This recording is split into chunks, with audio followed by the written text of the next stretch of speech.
स्वागत है दोस्तों आप सभी का हमारे YouTube चैनल ओटी करियर में। दोस्तों अपने चैनल के माध्यम से हम जो मेडिकल कॉलेज में वैकेंसी आई है पैरामेडिकल की, खास करके जो ओटी टेक्नीशियन की वैकेंसी आई है, उसके बारे में आज हम अपने वीडियो में बात करेंगे कि उसका सिलेबस क्या है।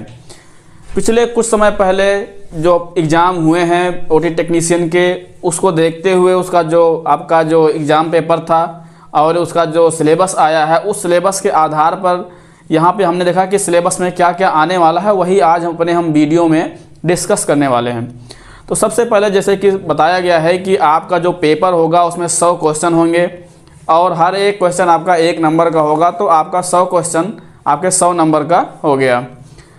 उसी के साथ में 100 क्वेश्चन कहाँ से आएंगे ये बहुत इंपॉर्टेंट है। तो केजीएमयू की टीम ने या फिर जो एग्ज़ाम है, एग्ज़ाम जो पेपर लेने वाले हैं, उन्होंने क्या किया है कि आपके पेपर को 2 भागों में डिवाइड किया है, पार्ट ए और पार्ट बी। पार्ट ए में उन्होंने क्या किया है, पार्ट ए में आपका जो सब्जेक्टिव है, सब्जेक्टिव अगर आप ओटी असिस्टेंट हैं तो ओटी के अंदर जो आप पढ़े हैं, जैसे आपका फिजियोलॉजी, एनाटॉमी और सारे प्रोसीजर हैं, एनेस्थीसिया या उसी के साथ में आपका सर्जिकल साइट है, सर्जिकल चीज़ें, वो सब चीज़ें यहाँ पे anaesthesia, instrument, surgical procedure, OT management, ये सब क्या है आपका पार्ट ए में है, जो कि आपका कितने मार्क्स होने वाला है 60 नंबर का। ठीक है, मतलब 60 क्वेश्चन आपका किस में से आएगा, पार्ट ए से आएगा, जिसमें क्या होगा सिलेबस या फिर सब्जेक्टिव वाला होगा, जिसमें anatomy, physiology, anaesthesia, instrument, surgical procedure, OT management आदि ये सब चीज़ें आपकी इस चीज़ में आएंगी, जो 60 नंबर के 60 क्वेश्चन आएंगे। बच्चे आपके जो 40 क्वेश्चन या फिर 40 क्वेश्चन या 40 नंबर का जो क्वेश्चन है उसमें क्या आएगा, उन्होंने पार्ट बी दिया है कि पार्ट बी से आपके 4 चीज़ उन्होंने दिया है, रीजनिंग दिया है, मैथ दिया है, जीएस दिया है और साथ ही में क्या है आपका coding, decoding, reasoning, general knowledge, मतलब 10-10 नंबर के आपको 4 चीज़ों में से 10-10 क्वेश्चन आपके आने हैं। जनरल इंग्लिश में से आपके 10 क्वेश्चन आएंगे, ठीक है। उसी के साथ में जनरल मैथ के आपके 10 क्वेश्चन आएंगे और जीके के भी आपके 10 क्वेश्चन आएंगे और रीजनिंग के भी आपके 10 क्वेश्चन आएंगे। तो इस तरीके से आपके 100 क्वेश्चन हो जाएंगे और 100 मार्क्स के आपका क्वेश्चन हो जाएगा। तो मेन बात ये है कि इसमें से क्वेश्चन आएगा कहाँ से या पूछा कहाँ से जाएगा। जैसे क्या है, इसके पहले जो पेपर हुआ था उसमें प्रीवियस पेपर हमने 2-3 प्रीवियस पेपर देखे हैं, तो जो चीज़ें सामने आई हैं कि आपका जो जनरल इंग्लिश है बहुत टफ, इसमें कुछ नहीं होने वाला है, बहुत टफ नहीं रहेगा, सिर्फ आपको थोड़ा सा भी ध्यान देना है, आपको बहुत अच्छे से पेपर हो जाएगा।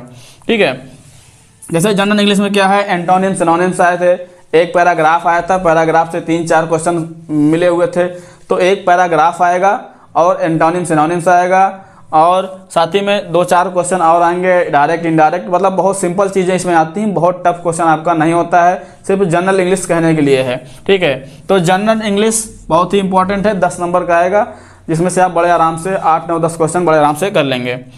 जनरल मैथ की बात करें तो जनरल मैथ में भी बहुत टफ मैथ नहीं आने वाली है, बहुत ही सिंपल मैथ आती है, जिसमें profit loss, percentage, time and work, speed, ये सारे क्वेश्चन होते हैं जो कि बहुत ही आसान होते हैं। अगर आप ज़रा सा भी ध्यान देते हैं तो आपका जो पेपर होगा बहुत अच्छे से हो जाएगा। और साथ ही में अगर आप हमारे वीडियो में बने रहेंगे तो जो बेसिक चीज़ें हैं जो आसान तरीके से आपको हम समझा सकते हैं, वो मैथ के क्वेश्चन, रीजनिंग के क्वेश्चन हम आपको ज़रूर बताएंगे, आप वीडियो में बने रहिएगा।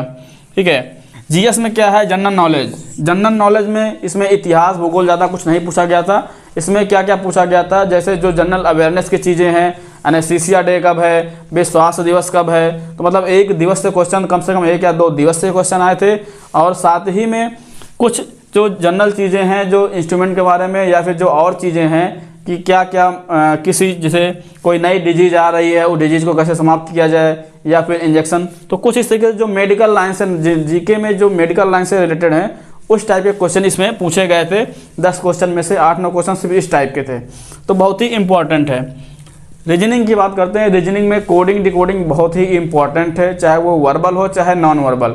इसमें वर्बल और नॉन वर्बल दोनों आएंगी। वर्बल क्या है या नॉन वर्बल क्या है, जैसे 1 2 3 4 5 करके आ गई, एक रीजनिंग ये है, इस तरीके से आएगी। दूसरी इसी में ABC करके आएगा, ABCD वाले, मतलब दोनों तरह के क्वेश्चन आएंगे, वर्बल और नॉन वर्बल दोनों आएंगे आपके। ठीक है, तो इस तरह क्वेश्चन हम सॉल्व कराएंगे आपको और बताएंगे आपको किस तरीके से क्वेश्चन आया था। कोशिश करेंगे आपका जो प्रीवियस पेपर था, प्रीवियस पेपर को भी हम सॉल्व करके दिखाएंगे, जिससे आपको भी एक आइडिया लग जाएगा कि प्रीवियस पेपर कैसा था। 2 पेपर कैसे हो चुके हैं इससे पहले, दूसरा तीसरा पेपर हो चुका है और आने वाला पेपर भी कैसा होगा कुछ आइडिया लग जाएगा। उसी के तरीके से हम लोग अपना सिलेबस तैयार करेंगे। तो कोशिश ये करनी है कि हम सटीक तैयारी करें ताकि हमें तुक्का ना लगाना पड़े, बहुत अच्छे से हम इसको अपना पेपर कंप्लीट कर सकें। क्योंकि इस क्वेश्चन में जो भी 100 क्वेश्चन का आ रहा है इसमें माइनस मार्किंग भी है। माइनस मार्किंग का मतलब है 1/3 की माइनस मार्किंग है। अगर आपका 3 क्वेश्चन में एक क्वेश्चन गलत हो जाता है, ठीक है, तो उसके 0.33 नंबर आपके काट लिए जाएंगे और एक सही क्वेश्चन पे आपको 1 नंबर मिलेगा। तो हमारा क्या है कि जो KGMU की वैकेंसी 2024 है OT असिस्टेंट का, उसका जो पेपर होगा वो 100 नंबर का होगा। जो इंपॉर्टेंट चीज़ें हैं, 100 नंबर का पेपर होगा आपका, 100 क्वेश्चन आएंगे, 60 क्वेश्चन आपका सब्जेक्टिव आएगा, 40 क्वेश्चन आपका अदर से आएगा। अदर में क्या है, रीजनिंग है, मैथ है, ठीक है, और साथ ही में क्या है आपका जनरल नॉलेज है और आपका रीजनिंग है, इंग्लिश और जनरल मैथ और GK GS और रीजनिंग। 4 क्वेश्चन या फिर 40 क्वेश्चन आपके यहाँ से आने हैं, ठीक है। तो कहाँ से क्वेश्चन आएगा इसके लिए लॉन्ग वीडियो बनाएंगे। उस वीडियो में बात करेंगे कि रीजनिंग में कहाँ से क्वेश्चन आ रहा है या किस टाइप के क्वेश्चन आ रहा है, और परसेंटेज या फिर मैथ में जो परसेंटेज, प्रॉफिट लॉस या फिर सिंपलीफिकेशन कहाँ से क्वेश्चन आएंगे उसके बारे में भी हम अगली वीडियो में बात करेंगे। तो उम्मीद करते हैं कि वीडियो आपको पसंद आया होगा। तो वीडियो में लास्ट तक बने रहने के लिए बहुत बहुत धन्यवाद। थैंक यू दोस्तों।